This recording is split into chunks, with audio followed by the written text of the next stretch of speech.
Bueno, me presento, para los que no me conozcan, soy Alonso García. Estoy haciendo mi tesis pues, de licenciatura, estoy terminando mi tesis de licenciatura con Pierre Bayard y mi tesis es un flujo de curvatura. Entonces les voy a presentar eh, mi pantalla.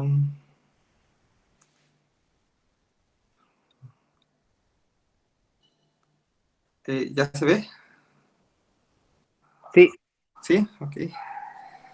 Entonces, bueno, aquí tengo mi presentación para que pueda ir guiando con pluma.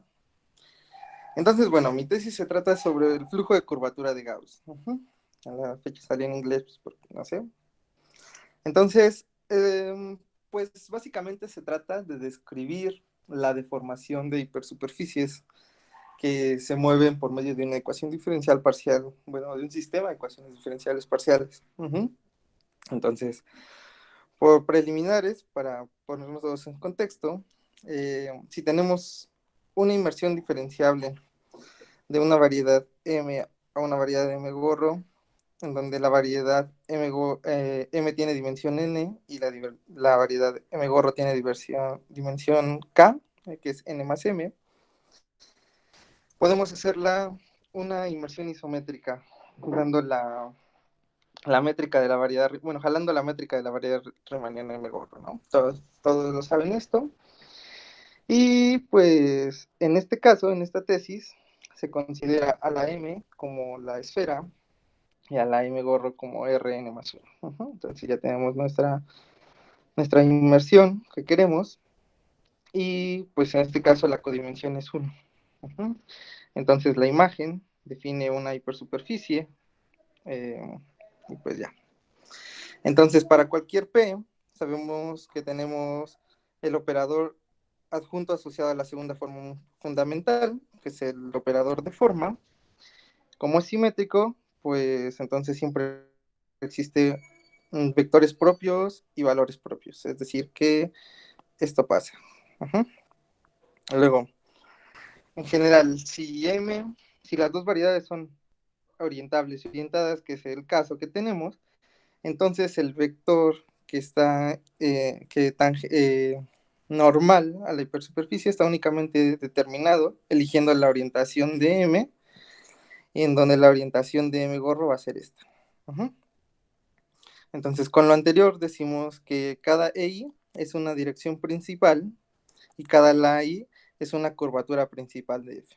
¿Ok?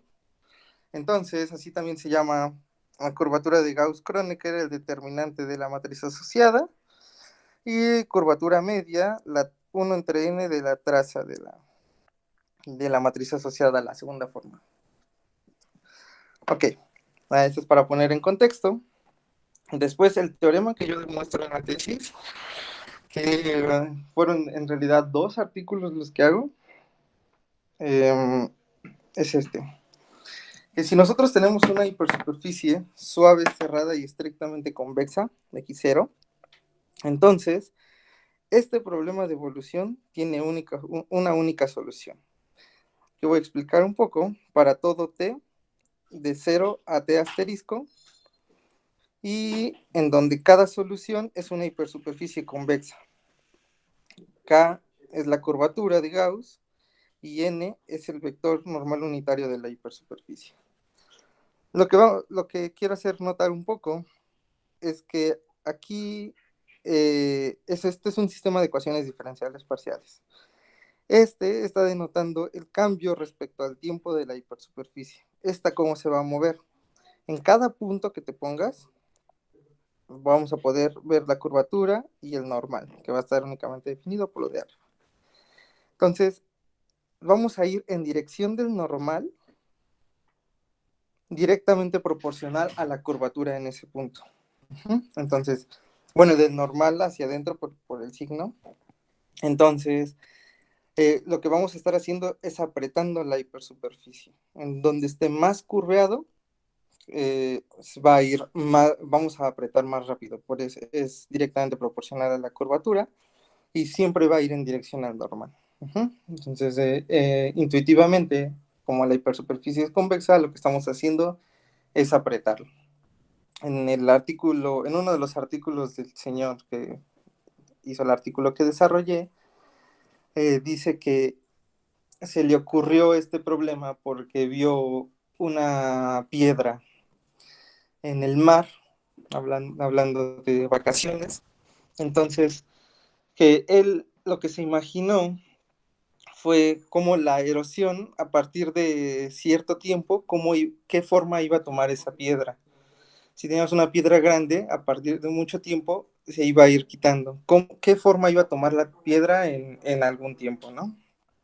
Entonces, lo que se demuestra en la tesis, aparte de que existe una única solución, es que para un tiempo, el tiempo es este, en donde B es el volumen encerrado por la hipersuperficie de condición inicial y sigma n es el área de la esfera. El T asterisco es este. O sea, el tiempo en donde está definido va de C a este T. Ajá. Después, más aún,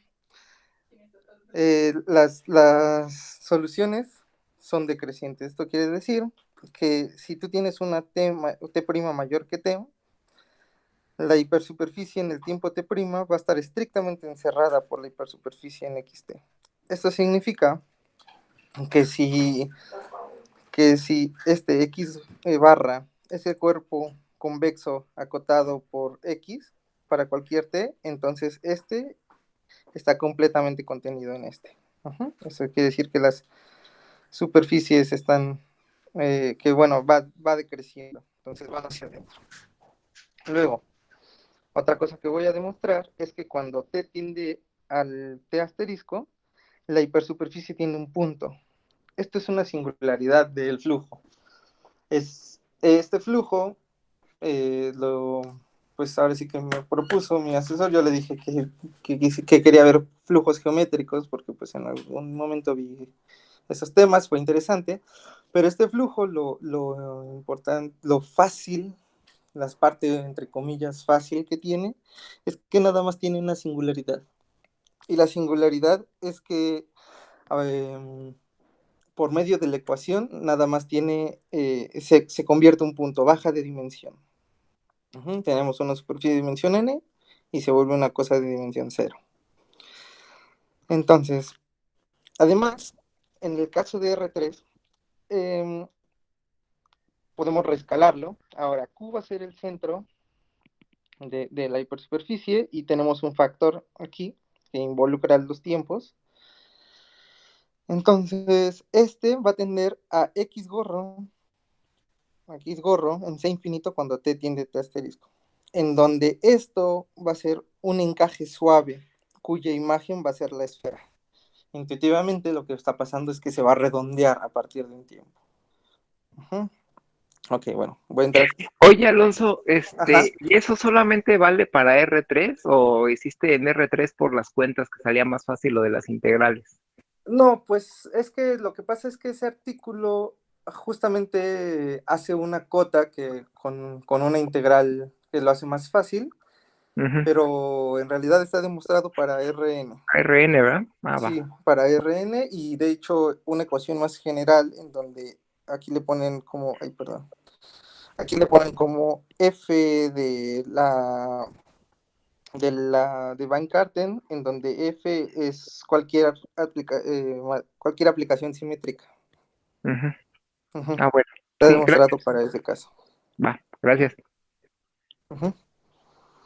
Entonces aquí lo ponen en R3 porque pues sale una cota muy bonita que tiene Ah, una interpretación geométrica.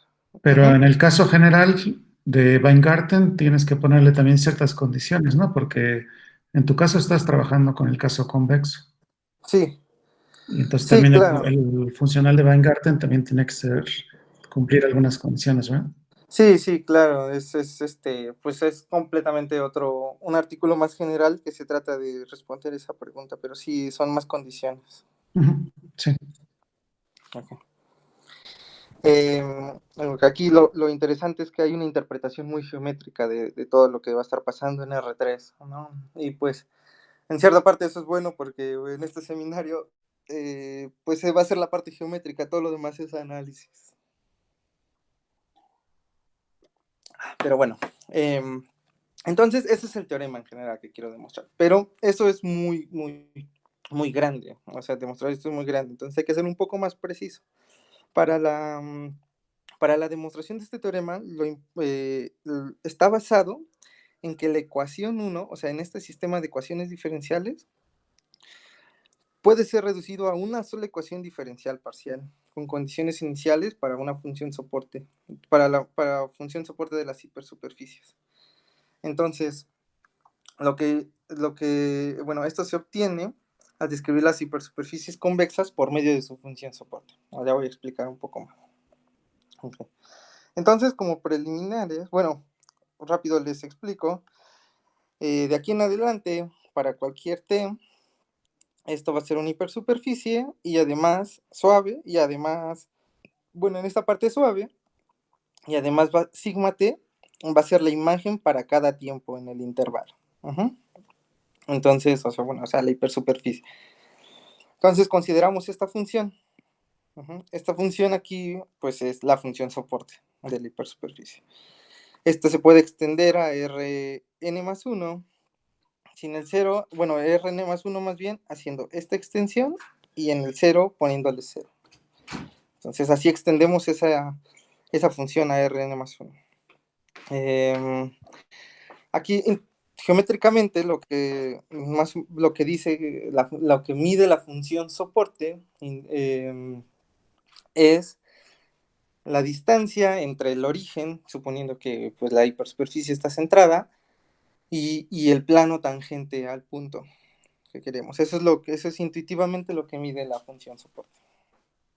Luego, entonces, la primera parte de mi tesis se trata de ver esto de reducir el sistema de ecuaciones parciales a una sola ecuación diferencial parcial.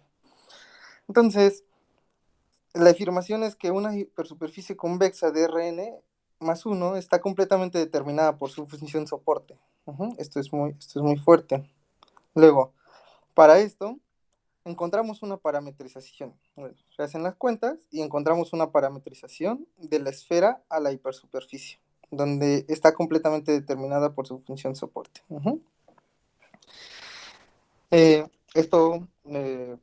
Pues con esto tenemos una consecuencia importante. Con estas cuentas podemos describir la curvatura de Gauss de esta forma. Entonces, 1 entre la curvatura de Gauss va a ser el determinante del hessiano más esta matriz, que cada entrada nada más va a ser la matriz, los valores de H.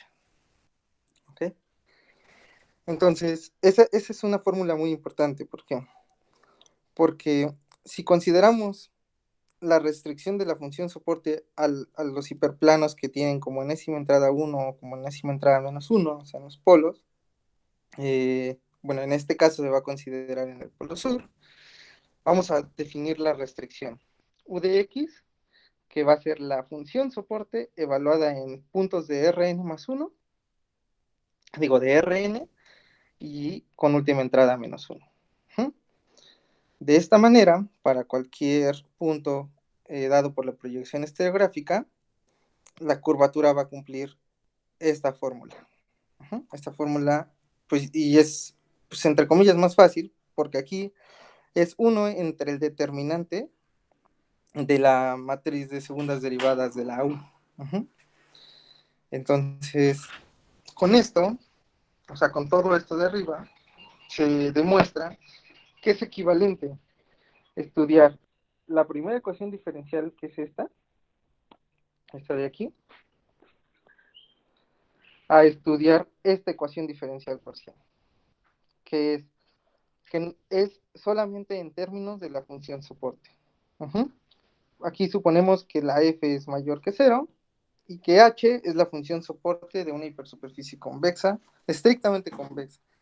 Entonces, en donde h de alfa beta es el hessiano de h respecto a un campo de marcos ortonormales en la esfera.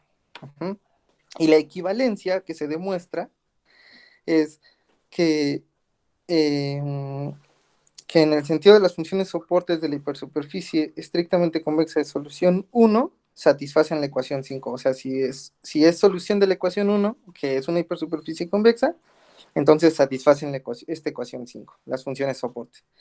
Y por el otro lado, si se cumple la ecuación 5 para las funciones soporte, entonces cada una esta determina una hipersuperficie convexa, que aparte esa hipersuperficie son soluciones de 1. Eso se demuestra en la tesis.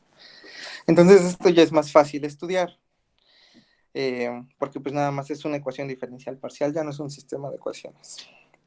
Ajá.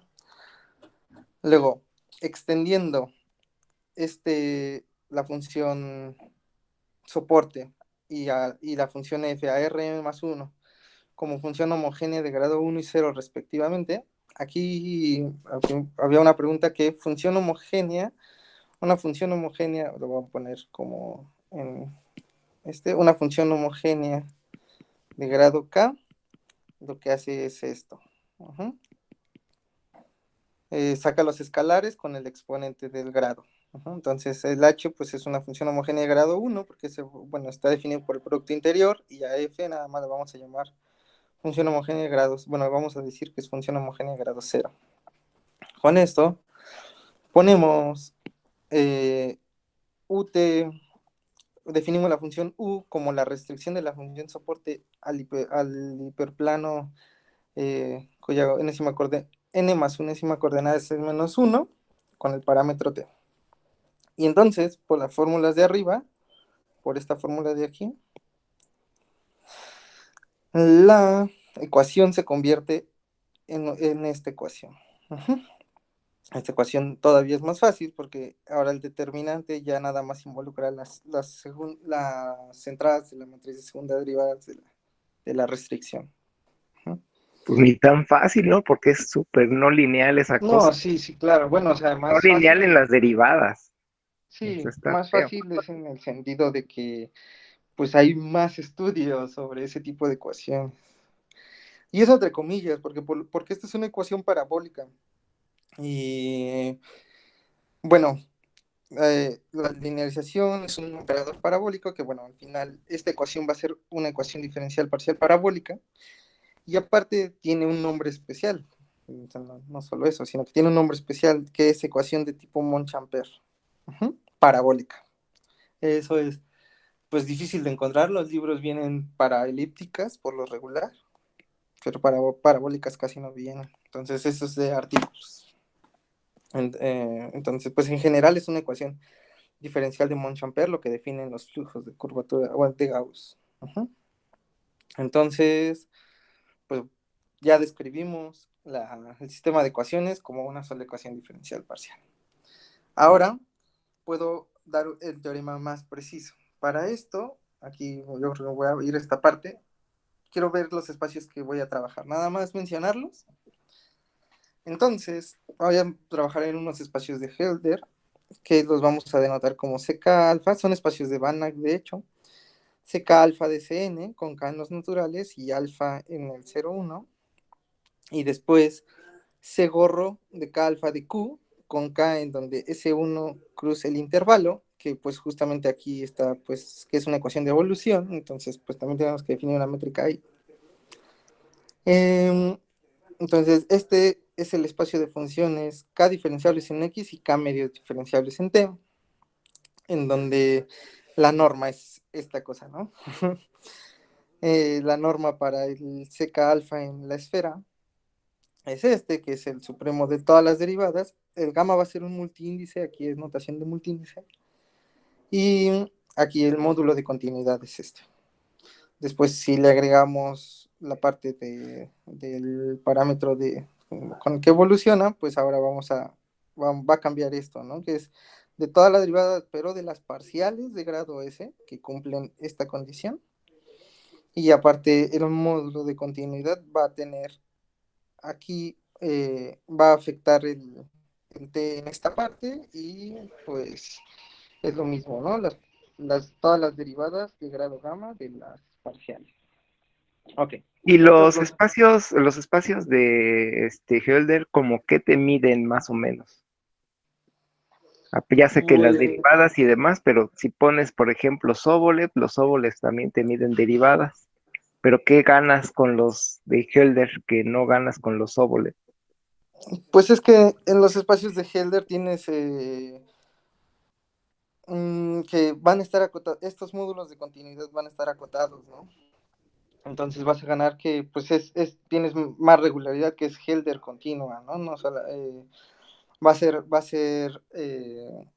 van a ser espacios más pequeños en donde existe la solución.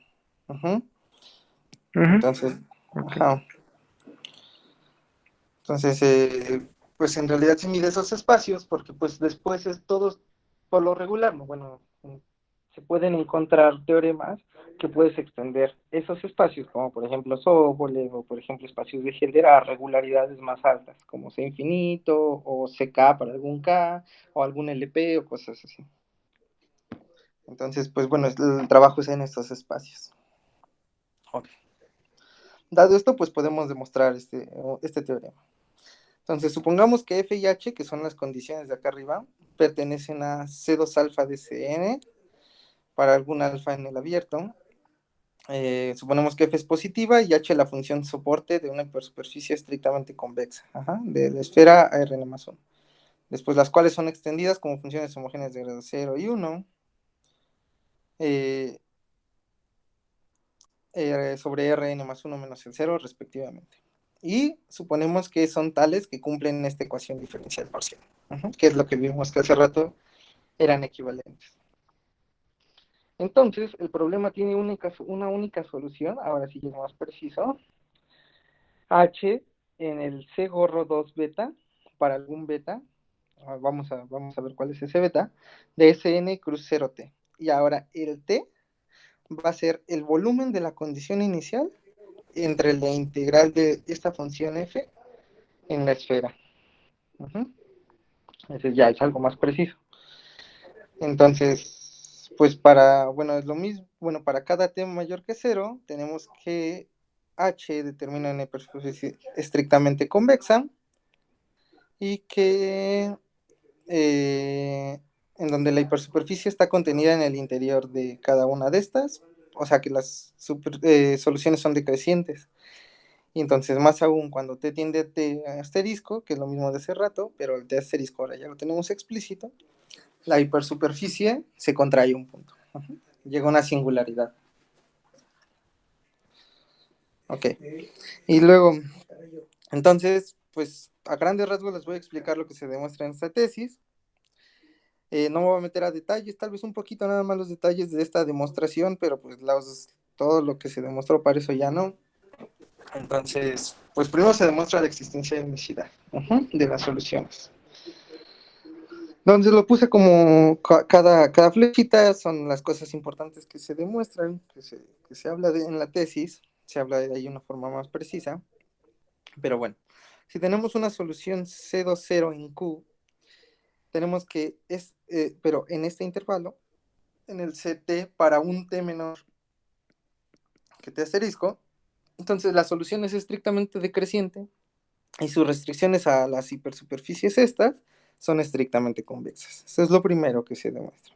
Oye, bueno, esa es de las cosas que tenía más duda, Ajá, como, bueno, ahí tú en tu tesis mencionas, un artículo que es el que demuestra la existencia local, ajá, sí.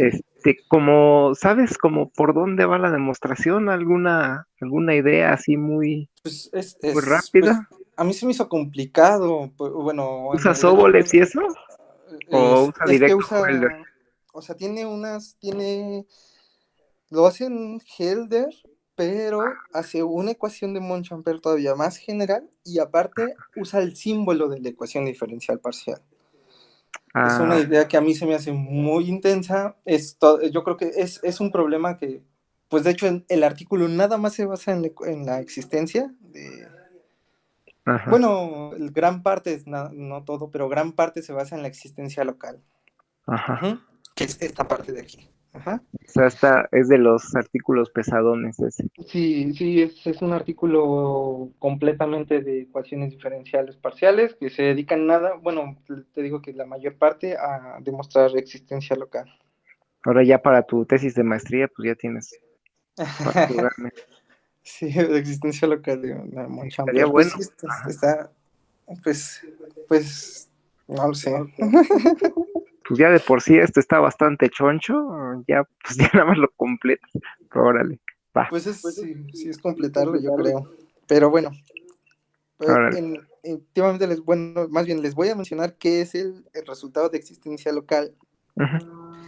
Es que si H es la función soporte de una hipersuperficie completamente convexa que cumple esta regularidad que está en C2 alfa, entonces el problema 5, que era el que mencionamos en el teorema, este de aquí, este, tiene una única solución en el 0 epsilon para un epsilon mayor que 0. Y además, eso es importante, el tiempo de existencia solamente depende de esta cota. Ujú. Entonces, eso es crucial para la demostración. Pero bueno, eso se demuestra en otro artículo. Es muy complicado, a mi parecer.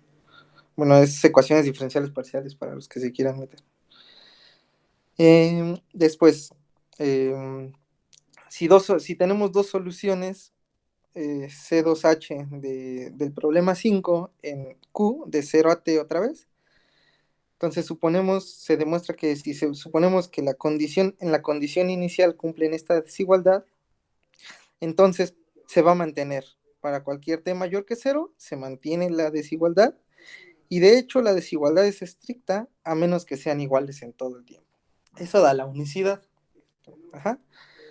Después, por un argumento de extensión, pues se dice, Oye, y eso de la unicidad, más o menos por dónde venía, ¿te acuerdas? eso de la unicidad. eh, ¿Qué es la herramienta que usas para eso? para acá el principio fuerte del máximo se usa para demostrar esta. Ujú. Luego, pues ya la unicidad pues es esta parte, ¿no? Que la desigualdad es estricta a menos que, que las soluciones sean iguales en todo Q. Ujú. Además usas un principio del máximo, pero súper no lineal, ¿no? Sí, Está todo muy esto, pesado esto. todas estas partes se basó en el último capítulo del Lieberman, que fue el que tuve que Sí, desarrollar. sí, sí, sí. El último capítulo del Lieberman, que es ecuaciones diferenciales parciales parabólicas completamente no lineales. Sí, prefiero el Lieberman a la que pongas a la Dicenskaya, porque de plano quien necesita a la Dicenskaya, ni se Pues bueno, entiende. también ayudó un poco, pero pues sí, el Lieberman pues fue el que me tuve que chutar hasta es Ujú, el último capítulo. ujú. Ujú. Va. Entonces, así. Después, existe una única solución. Bueno, aquí extiendes hasta un tiempo maximal, ¿ok? Entonces, nada más tienes que hay un tiempo maximal, no tienes quién es, eso se demuestra. Ok, entonces esta parte nada más fue para la existencia de unicidad, ¿sí? Luego, ya demostramos existencia de unicidad, ahora vamos a hablar sobre la regularidad. Entonces se demuestran varias cotas.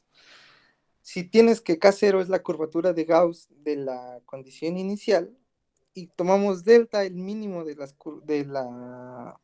curvaturas en la condición inicial, entonces para las soluciones, ahora vean que subimos de regularidad, C40H de 5 en el Q, que es el SN cruz el intervalo, se tiene que la parcial, bueno, menos la parcial de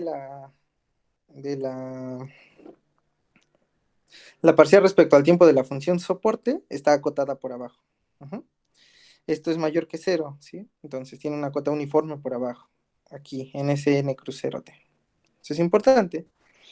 Después el teorema más largo de esta tesis es el que sigue, que supongamos que H tiene esta regularidad, que es solución de 2. Entonces, si está acotada por abajo por un número positivo, y aparte supones que es suave para el término, para el tiempo, para el término t, entonces va a existir una constante que acota la norma C20 en la cerradura de Q. Uh-huh. También es importante que la constante solamente depende del supremo de las caseros, del ínfimo de las caseros y de las normas de estos, que esos existen porque así supusimos que en esos espacios estaban esas funciones. Uh-huh.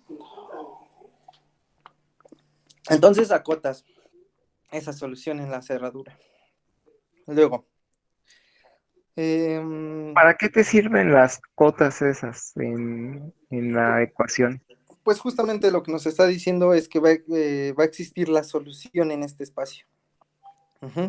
Entonces, siempre que tenemos una que la norma es finita, quiere decir que la solución, que está bien definido en ese espacio. Entonces, como nos tomamos solución de la ecuación diferencial, entonces la solución va a estar bien definida en ese espacio. También lo usas para poder extender un poquito más, ¿no? Sí. El tiempo, ¿no? Porque a lo mejor es demasiado chiquito y con esas cotas es que puedes extender un poco más de lo que tú puedes. Sí, claro. Bueno, eso voy a explicar un poquitito más ahorita. Pero sí se usa para eso. O sea, tenemos esta cota y esta cota. Entonces, bueno, a partir de esta cota de acá arriba se puede llegar a esta, que si tienes las mismas hipótesis, pero ahora con más regularidad, solución de la ecuación que habíamos dicho, y aparte esta está acotada por abajo, como acá arriba. Entonces va a existir, para todo tiempo, existen dos constantes. El beta, vamos a decir en dónde está, que para cada qt, que va a ser desde el t hasta el t que es menor que el t maximal, se acotan de esta manera. Se acota la primera parcial y la segunda derivada de esto. Pero en 0 beta. Esto es importante. Estas son, pues es puro análisis esta parte. Eso es para demostrar nada más que las soluciones existen en esos espacios y están bien definidas, ¿ok? Y para extender, como bien dice. Entonces, aquí beta y C solamente dependen de la norma C2 alfa de la F y de T. Entonces, consecuencias importantes, demostrando la parte de arriba, vamos a tener que existe esta cota, existe un mayor que 0, tal que este operador se puede acotar de esta manera. ¿Eso qué quiere decir? Que la ecuación 6 es uniformemente parabólica. Es totalmente no lineal, pero pues es uniformemente parabólica, entonces vamos a poder aplicar todos estos principios que vienen en el Lieberman. Y todos los principios de comparación. Y que aparte la curvatura, para cualquier hiperficie solución, aquí estamos hablando del primer teorema, va a tener una cota positiva uniforme por debajo. Eso es muy importante. Ok, entonces pues desarrollé un poco qué es la demostración de esta parte del teorema, a grandes rasgos. Bueno, a grandes rasgos todo lo anterior. Desarrollé un poquito esto, pero bueno. Entonces, la solución se sigue de todos los teoremas de existencia, ¿no? Entonces, se tiene que existe una única solución maximal del cero hasta asterisco a este problema. Además, se demuestra en la tesis que el crecimiento del volumen es lineal respecto al tiempo. Eso está, pues a mí me agradó mucho ese argumento, que a grandes rasgos es que si tú tienes que ves lo que pasa con la integral de esta hipersuperficie y de una que sigue. Entonces ves, pues te agarras la integral desde el tiempo, pues, no sé, 0 hasta un tiempo t, que es esta parte de aquí, ves el área que cubre eso, y ves que se comporta de manera lineal. Luego de esto, usa una técnica que es de transformar de Legendre y cosas así. A mí se me hizo muy bonito, pero después de esto puedes demostrar que el volumen de la hipersuperficie en el tiempo t, volt va a ser el volumen de la hipersuperficie en t, y este va a ser el volumen de la condición inicial, cumplen esta ecuación. Que el volumen de t va a ser b0 menos t veces la integral de la f en la esfera. Ahora nótese que si f es igual a 1, vamos a tener esto. Ay, me equivoqué. Vamos a tener esta cota. ¿Esto qué quiere decir? Fíjense que si t tiende a b entre sigma n es el área de la esfera, como había dicho antes, entonces el volumen va a tender a 0. En general, o sea, usando esta 7, haciendo más o menos el mismo argumento que aquí, si t tiende al volumen de la condición inicial entre la integral de la f en LCN, el volumen va a tender a cero. ¿Eso qué quiere decir? Que el tiempo maximal va a estar acotado por arriba por este término, ¿no? Por este término de aquí. Luego, se muestra por contradicción que ese tiene que ser el T asterisco. ¿Cómo? Va a dar a grandes rasgos lo que se hace. Entonces, suponemos que la desigualdad es estricta. Entonces, por la fórmula 7, que es esta de acá arriba, eh, tenemos que se cumple que el volumen para cualquier hipersuperficie en cualquier tiempo t es mayor o igual que este menos el t asterisco. Y además podemos encontrar una esfera de radio r independiente de t, tal que esa esfera está contenida en la región encerrada por las hipersuperficies, por las hipersuperficies, para cualquier t menor que el maximal. Luego podemos suponer que la esfera está centrada en cero, ya que, bueno, hay una proposición que dice que bajo transformaciones lineales es invariante la función soporte. Entonces, bueno, solo va a cambiar la función soporte. Entonces, como es una traslación, nada más hacemos un término lineal. Entonces, las estimaciones, como nada más es una traslación, van a ser finitas, y entonces van a seguir manteniéndose las estimaciones. Luego aquí, si ven, es 0,2 beta por las cotas que hicimos en esta parte. Aquí ya pudimos acotar 0, lo acotamos de 0 beta, supusimos 4 0, y aquí ya habíamos demostrado que existían las dos 0. Bueno, aquí tengo que precisar un poco, pero siguen siendo válidas por la traslación. Ahorita preciso un poco más. ¿Ok? Entonces, siguen siendo válidas, y por lo tanto existe una cota de H en C2 beta en esta parte de aquí, de T asterisco medios a T GOR. Y el punto crucial, que como habíamos dicho en el teorema de existencia, es que la cota no va a depender de T en este intervalo. Pero como no depende de T en ese intervalo, podemos volver a aplicar el teorema de existencia local. Entonces, va a existir una epsilon tal que la solución va a estar definida en 0 de t asterisco más epsilon. Pero pues bueno, esa es una contradicción porque supimos que t asterisco era maximal y la desigualdad era estricta, y por lo tanto el t asterisco va a tener que ser esto de aquí. Entonces ahí se prueba que ese tiempo es el necesario. Luego, aquí pues ya demostramos que las soluciones son decrecientes. Entonces eso quiere decir que el cuerpo convexo acotado por esta hipersuperficie va a estar contenido en el T' para todo T' mayor que T. Eso es que las hipersuperficies las soluciones sean decrecientes. Y luego se demuestra que es un punto. Esta demostración también se me hizo bonita, por eso me la voy a explicar. Entonces suponemos que las intersecciones de todos los cuerpos convexos no son un punto.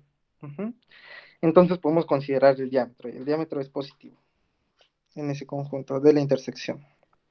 Entonces, como el volumen del cuerpo convexo tiende a cero, por lo que ya demostramos si T tiende al T asterisco, entonces la intersección de este con algún plano que contiene al segmento Z, o sea, aquí tienes Z1, aquí Z2, entonces la intersección de la hipersuperficie con este segmento tiende a cero si te tiende T asterisco. Entonces, a lo largo de la frontera de la intersección, la cual es un conjunto convexo, o sea, vamos a estar deformando nuestras hipersuperficies de esta manera. Entonces, al momento de que... Ahí es convexo porque todos están anidados, ¿no? Si no, no se cumple eso, ¿no? ¿Cuál? Que la intersección de todos esos es convexa porque están anidadas. Pues sí, Si no, no se cumple, ¿no? sí, pues esto es decreciente y ya demostramos que esto pasa, ¿no? Entonces va a ser decreciente. Van a estar una contenida en la otra y todas van a ser convexas. Ujú.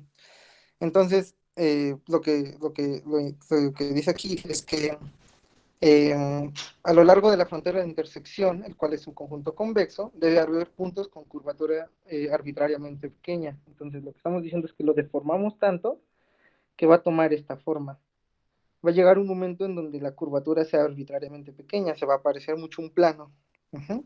Pero es una contradicción eso, ya que se demostró que la curvatura en cualquier dirección y en todo tiempo tiene una cota positiva por abajo, y aparte uniforme. Ujú. Entonces, por eso se demuestra que la singularidad es un punto. Entonces, no pueden existir dos puntos que se deforme esa ecuación diferencial. Ujú. Luego aquí se da pues un comentario de más regularidad, que es por lo regular lo que manejan los libros, que si, que si H es 0,2 epsilon para de solución del sistema de ecuaciones, bueno, más bien de la ecuación diferencial para las funciones soporte, entonces para cualquier T, H va a estar en 0K más 2 alfa.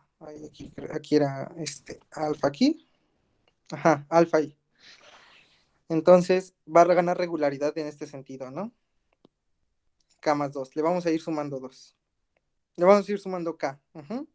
Luego, supongamos que, bueno, en donde F tiene esta regularidad.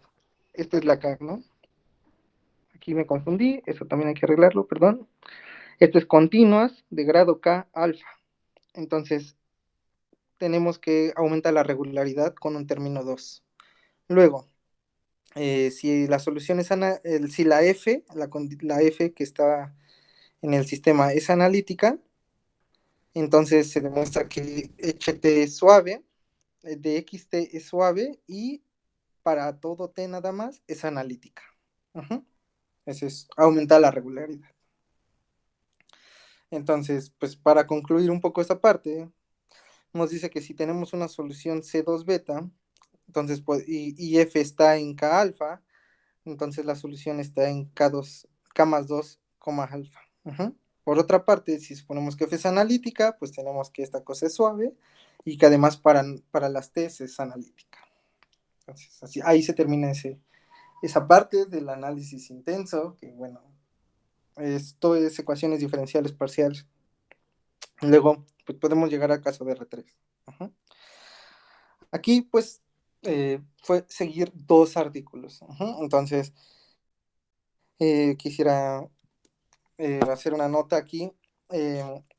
Voy a estar usando mucho aquí como nada más una notita, la ecuación, la curvatura media, bueno, no tanto, pero la voy a mencionar. Entonces,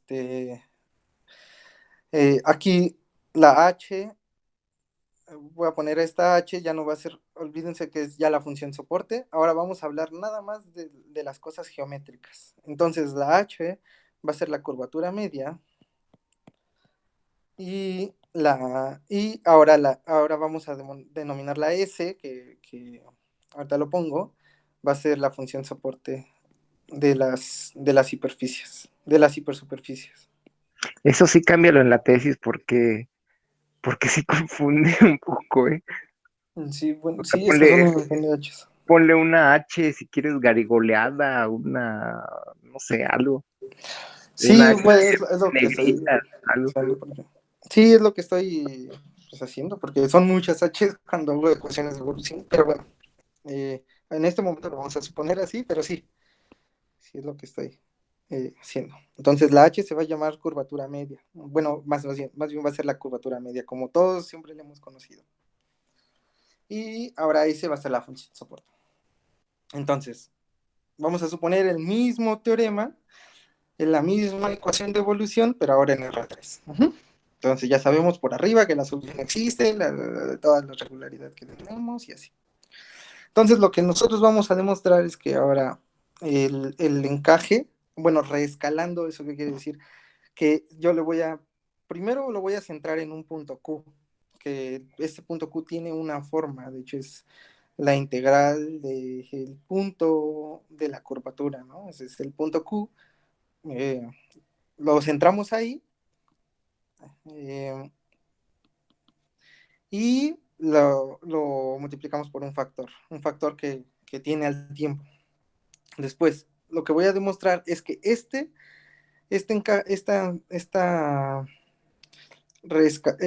reescalamiento tiende a este X gorro en C infinito, cuando T tiende a T asterisco, y en donde esta cosa es un encaje suave de S2 a R3 de imagen en la esfera. ¿Eso qué quiere decir? Que vamos a llegar a un momento en donde no vamos a poder distinguir las hipersuperficies convexas, por más curveadas que fueran, pues ya no vamos a poder distinguirla de una esfera. Lo voy a más o menos explicar un poco. Entonces, a partir de aquí, como arriba, a lambda ahí se les va a llamar las curvaturas principales, esas asociadas a las hipersuperficies solución del flujo de curvatura. Las H y J va a ser transformación de Van Karten, donde G y H son la primera forma y la segunda forma fundamental. Es decir, que G cumple esta ecuación y H y J cumplen esta ecuación, ¿no? Como todos sabemos, en coordenadas locales, y N es el normal unitario. Entonces, pues además se cumplen estas cosas que, pues bueno, no son importantes tal vez en este momento, pero se cumplen estas identidades.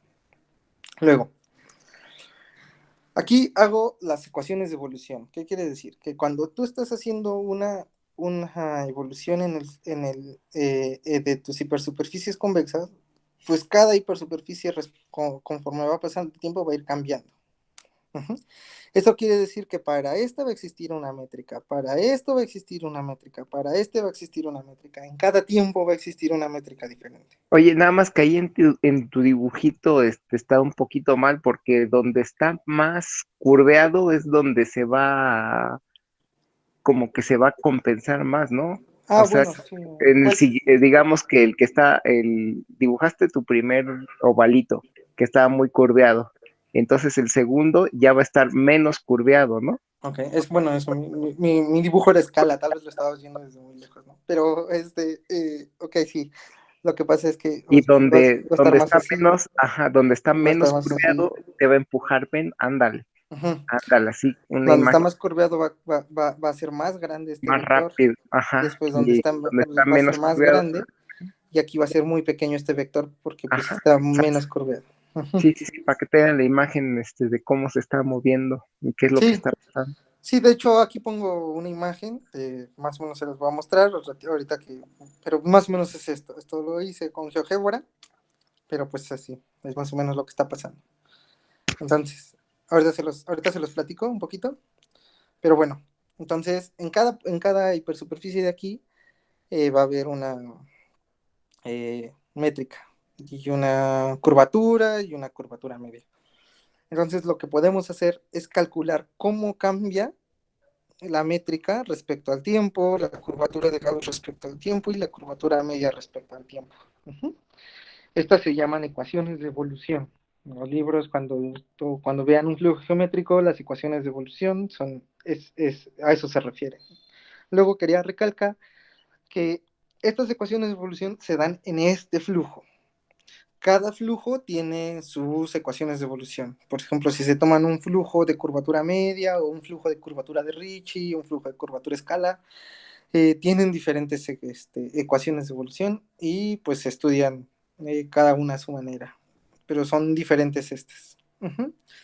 De hecho, en el artículo igual de Ben Andrews, en donde está el problema más general, demuestran para ese problema las ecuaciones de evolución. Incluso dan, al momento de reescalar, cuando tú reescalas, pues sale otra primera forma fundamental, otra curvatura. Entonces dan las ecuaciones explícitas para todas las ecuaciones de evolución del reescalamiento. Eso es interesante. Ya les digo en qué artículo está, pero es del mismo autor que hizo este artículo. Ok, entonces calculo estas. Entonces la parcial de la primera forma se va a mover de esta manera. La parcial de la curvatura se va a mover de esta manera y la parcial de la curvatura media, pues de toda esta manera. Okay. ¿Para qué calculamos eso? Eso nos va a servir esencialmente para estas dos cosas, que eso es lo que se demuestra en esta tesis. Que si tenemos una solución suave, estrictamente convexa del flujo de curvatura de Gauss, entonces vamos a poder acotar las curvaturas principales en la hipersuperficie en el tiempo t por las curvaturas principales en la hipersuperficie de condición inicial. Este es muy importante. ¿Por qué es muy importante? Porque nos permite tener esta desigualdad de aquí. Esta desigualdad de aquí, pues a grandes rasgos, ahorita veo la interpretación geométrica de esto, es que este producto punto, que es la hipersuperficie menos el origen, multiplicado por el normal, menos la integral de la curvatura total, bueno, 1 entre 8 pi la integral de la curvatura total de la hipersuperficie, va a estar acotado. Va a estar acotado por el C, y el C va a ser justamente la cota de acá arriba que encontramos. Después, el área de la sigma t, y entre 4pi, por un factor de 4pi. Todos estos factores. Pero ¿qué te está pero como qué te está midiendo eso? Ajá, eso es a lo que iba. Entonces, pues justamente después tenemos estos teoremas, ¿no? Técnicos completamente. Luego, consideramos la función soporte, les digo que ahora se va a llamar S, bueno, lo voy a corregir, pero se va a llamar S, de una hipersuperficie solución. Entonces, pues se define como lo dije arriba, como el supremo de estas, en donde la y está en la sigma t. Entonces, para cada z' en la esfera, vamos a definir la función anchura. La función anchura es el S de z' más, pues ahora sí que como que la función soporte como quien dice, como en la antípoda, ¿no? En el simétrico respecto al origen, en el menos z. Luego, la función anchura, lo que va a medir es que si tú tienes una hipersuperficie así, convexa, entonces si tú tienes dos puntos, uno, dos, aquí tienes el W, no, el X de Z y de X de menos Z, en el orden que sea, la función anchura lo que va a medir es esta distancia de aquí. Eso es lo que va a medir la función anchura. Entonces, esta cosa de aquí, que es completamente técnica, vamos a poder, tomando los supremos correspondientes, vamos a poder decir que esto pasa con esa cota. ¿Eso qué quiere decir? Que la función anchura menos, vamos a poder comparar la función anchura con la variación total de la curvatura media. Luego, ¿para qué sirve esto? Lo que va a decir es que, pues bueno, lo que vamos a poder hacer es que al momento de deformar no se va a mover más que una parte proporcional de esto, ¿no? Aquí la curvatura media de la hipersuperficie va a tener mucho. Y esto como corolario, un corolario muy importante, de hecho, pues es con el que prácticamente se concluye todo. Disculpa. Va a tener que para estos tiempos, para t asterisco menos t y este factor menor o igual que este factor, la hipersuperficie va a estar contenida entre dos esferas concéntricas, o sea que vamos a tener la solución aquí, una esfera aquí y una esfera aquí. Aquí con el centro en el Q y con radio R menos y con radio R más. Además, estas van a satisfacer esta desigualdad. ¿Ok?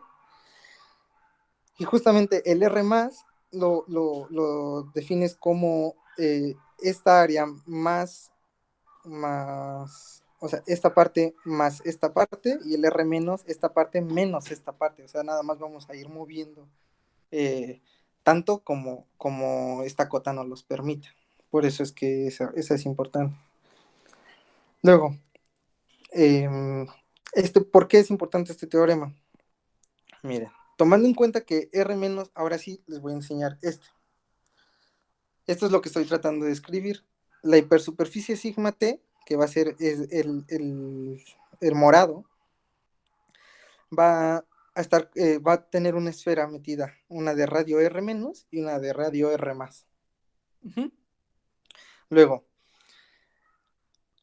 por el colorario anterior, se tiene que, bueno, y R menos siempre va a ser menor que R más, ¿no? Entonces se va a tener que R más 1 es menor o igual que R más entre R menos, y además por el colorario anterior vamos a poder acotar estas cosas para el tiempo que le corresponde de esta manera. Luego, ¿qué pasa entonces si t tiende a t asterisco? Pues este va a tender a 0, y lo que vamos a decir, lo que vamos a poder ver es que el R más entre el R menos va a tender a 1 en ese tiempo límite. Luego, si tomamos el rayo L que pasa por Q, interseca B a la bola de radio R menos, a sigma T y a la bola de radio R más en Q1, Q2 o Q3, es esto. Aquí es Q1, aquí es Q2 y aquí es Q3. Ajá. Lo que vamos a tener es que el radio va a ser menor que la distancia de Q a sigma T, que la distancia de Q a sigma T es esta, el radio menor va a ser menor que ese, y a su vez va a ser menor que el radio mayor, pero cuando en el tiempo límite vamos a tener que el R menos se parece mucho al R más. Entonces, en el tiempo límite, lo que vamos a ver es que este radio y este punto no se van a poder diferenciar, porque el R más va a ser prácticamente el R menos. Pero este punto, para cualquier hipersuperficie convexa, va a estar encerrado por estos dos puntos. Lo que va a decir es que a partir de ese tiempo, esta distancia se va a mantener para cualquier hipersuperficie convexa. Entonces, intuitivamente, bueno, como el radio fue arbitrario, sucede para cualquier punto. Entonces, la distancia de Q a Q2, que es la distancia de este origen, a este de acá, va a ser R más y R menos, que se van a parecer mucho en ese tiempo. Entonces, lo que da una idea intuitiva de qué significa que la superficie se redondea cuando t tiende a ese t asterisco. Y en la literatura de flujos se dice que la hipersuperficie converge a un punto redondo. Porque pues va a ser casi infinitamente pequeño antes de ser la singularidad, y aparte va a tener la curvatura positiva acotada, la curvatura acotada por una cota positiva uniforme por abajo, y aparte va a ser redondo por esto que dijimos. Entonces, eso significa que converge a un punto redondo. Luego, pues ya, para terminar esto,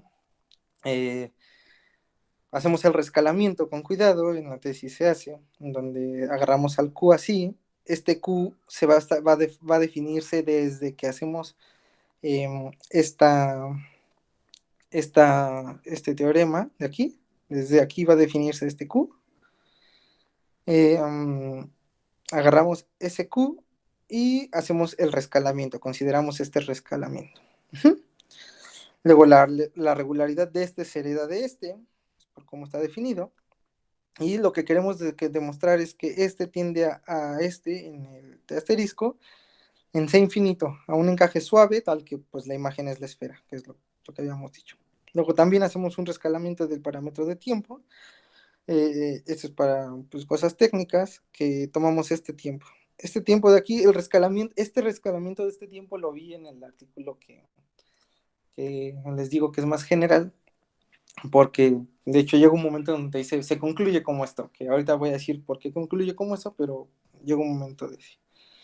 Entonces, además, por los teoremas del principio, si suponemos que f es de esta clase, la solución es de este, y si suponemos que f es suave, pues entonces este es suave y este es analítico. Luego, tenemos por último un teorema que nos dice que existen constantes positivas tal que la curvatura en cada tiempo menos este factor, que si ven es el factor con el que se divide el rescalamiento, bueno, salvo un exponente ahí, va a estar acotado por arriba por esta parte, ¿sí? Luego, bueno, esto es para vectores unitarios, o sea, las curvaturas principales también va a jalar de esta manera. Luego, con esto vamos a poder decir que la curvatura del rescalamiento, o sea, esta es la cuenta que va arriba, la curvatura del rescalamiento, esta es la curvatura del rescalamiento, menos 1 va a estar acotada por esta constante. Aquí ya cambio, pues porque ya hice las cuentas, ¿no? Pero esta constante es positiva. ¿Qué es lo que va a pasar? ¿Qué pasa cuando t tiende a t asterisco? Lo que va a pasar es que la curvatura del rescalamiento va a tender a 1. Entonces, por lo tanto, en el límite tenemos que la curvatura es constante. No solo eso, es igual a 1. Por lo tanto, como las superficies de solución son estrictamente convexas y compactas, en el encaje converge a una esfera de radio 1. Por, por, luego, aquí viene pues la otra parte de la conclusión del otro artículo, que lo que dice es que solamente han sido controladas las propiedades geométricas. La convergencia, el encaje suave, todavía no vemos nada sobre las parametrizaciones. Solamente se controló lo geométrico. Eso es un poco más técnico, pero eso pasa. Entonces, por lo que solamente tenemos que las funciones soporte asociadas a las hipersuperficies solución reescaladas, vamos a llamarlas así, tiende a una función soporte en C infinito. En donde esta es la función soporte de una hipersuperficie compacta y estrictamente convexa. Luego, como este tiende a 1, esta va a ser la función soporte para una esfera de radio 1. Y además, esto, por lo que vimos del radio, R más entre R menos, tiende a 1. La función soporte a la que tienden va a ser exactamente la función constante 1. Luego, aquí pues ya concluye como el otro. ¿Qué concluye el otro? Que la función soporte de las cosas rescaladas van a converger a S exponencialmente en C infinito. Eso quiere decir que vamos a poder acotar de esta manera. Este gradiente es de la reescalada, por eso tiene el gorrito. Entonces, esta norma para todas las Ks va a ser menor o igual que CK. CK pues, depende de la K y un exponencial. Luego, pues con esto vamos a poder concluir que la hipersuperficie converge exponencialmente también a una inmersión X gorro con imagen igual a la esfera. Y también converge exponencialmente con exponente delta, o sea, es la misma cota de aquí. O sea, esta cota de aquí. Y pues una observación que quería hacer es que también en el otro artículo, que tengo que ya es otro artículo, se demuestra esta desigualdad. Esta desigualdad. Que la parcial respecto al tiempo rescalado, del logaritmo de la primera forma fundamental de las superficies reescaladas, está acotado por esto. Esto para un vector tangente diferente de cero. Entonces, ¿esto qué quiere decir? Que las longitudes de los vectores bajo la métrica reescalada van a ser controladas por arriba y por abajo. Esto quiere decir que el encaje se va a comportar bien, ¿no? Entonces, esto quiere decir que esto no es degenerado y esto pasa cuando tau tiende a infinito, que por la reparametrización de acá arriba, tau tiende a infinito si t tiende a t asterisco. Y pues eso es en general mi tesis. Es una... pues con esto yo creo que es todo lo que quería platicarles. Los argumentos son bonitos, son geométricos, pero es muchísimo análisis lo que se usa. Y pues creo que ya es todo. Bueno, pues muchas gracias, Alonso. Está muy padre el tema y está bonita todo el abordaje, tanto la combinación de análisis como de geometría.